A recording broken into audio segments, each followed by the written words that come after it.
This is the Morini Riders Club bike, which you've seen on the back of a trailer when it was delivered. So it's up on the workbench now, and this was donated to the club by one of the founder members, I believe, and was given over to be the chairman's bike. And it's been off road for a little while, and it's come to me to get recommissioned. So I just had a general look round. So I've been looking at the stanchions, and they look pretty good. There's a little bit of a wear pattern over there, but the chrome's good. I think these have been re-chromed. Looking at the finish, it's a little less shiny than the factory, but they look good. Their dust boots are okay, and there's no sign that the seals might have been leaking. I will have a look inside later on. I need to have a feel of the head bearings, but they all seem good at the moment. There's no play. I can't feel any notchiness. I think they're all good. Now these front brakes, that's a 200mm, about 8-inch twin leading shoe. So you've got the two cams, so you get the self-servo action of a leading shoe on both shoes, and they can be a bit grabby. So one of the things I shall be doing is I'll have the front wheel out and I'll check the wheel bearings, though it does spin completely smoothly. I've been fooled before by that. Sometimes they spin absolutely fine and then the bearings feel dreadful. So it will come out. The little knocking is the speedo cable, which has got a kink in it. But these brakes have a bit of a reputation for quite a vicious initial bite, unless you put a really generous chamfer on the leading edge of both shoes.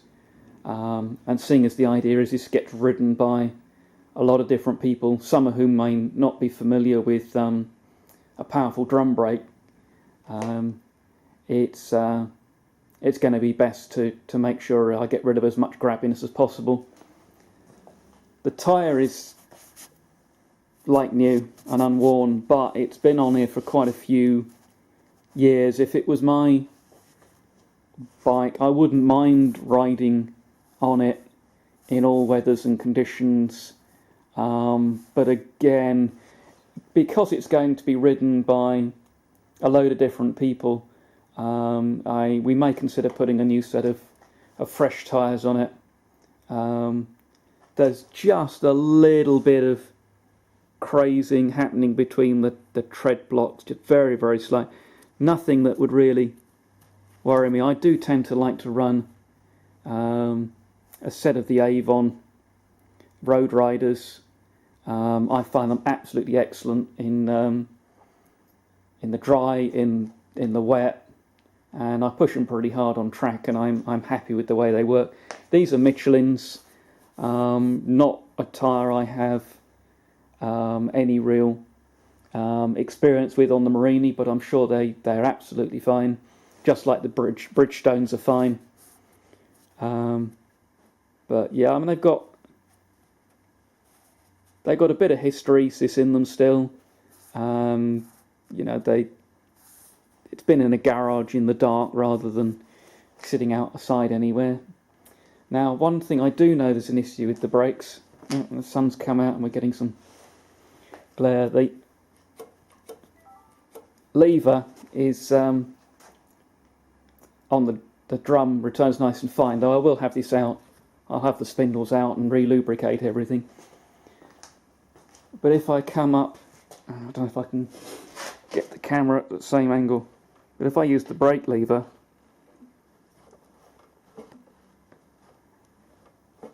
I don't know if you can see that, but I'm just letting go of the brake lever and it's taking a little bit of time to return, so the cable itself seems rather sticky, or the lever's got the pivot bolt done up too tight. So we'll take a look at that and see if we want to put a new cable on it. And this bike's obviously had some care and attention over the years. It's had a new stainless front wheel spindle, because it should normally be a nut on this side, and it's been converted to an Allen bolt. And around on this side, it wouldn't normally be hollow, and it would have a built-in Tommy bar. Always slightly amuses me when people advertise these, oh, the chrome on the mudguards is good. Well, there isn't any chrome on the mudguards. They were stainless steel, straight from the factory. In fact, you might just be able to see it says inox on there. The brackets are chromed steel, as are the stays, and these are in pretty reasonable shape.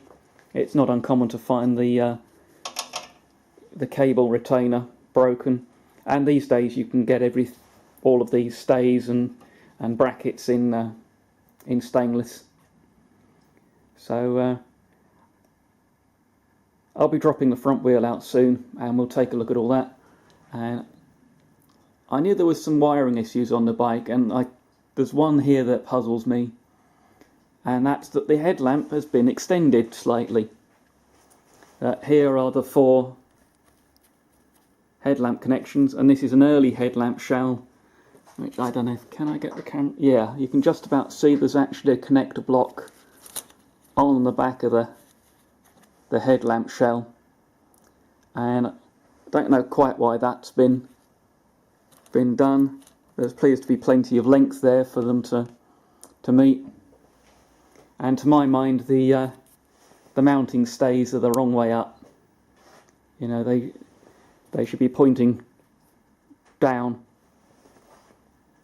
Just makes the lines of the bike look better.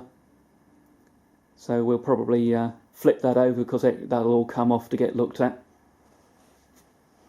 And like I say, I'll work through the bike from front to rear just to give us some order to the work. The engine's apparently a runner. The carbs are reasonably clean looking. They often are much dirtier than that. But they'll come off and get ultrasonically cleaned. Because it's an early bike, it's got the aluminium inlet manifolds with a phenolic spacer plate for heat isolation. The really early bikes, if you ever come across one of them, I've actually got a one-piece inlet manifold with no heat break in it. And I think about 1976 they went over to a rubber inlet manifold, which causes less wear on the square slide Delautos. But I'll probably run the engine up. I know the fuel in it's really old and stale, but I'll probably run it up, get some temperature into the oil and drop the oil. And I always like to run an engine a little bit before changing the cam belt, which is of course behind here, as it tends to clean the any rust and dirt off the pulleys. And then we'll get a new belt, and when I put the carbs back on, I'll go through synchronizing the idle stops and cables. But that's where we are at the moment. That's what I'll be doing as the first stage.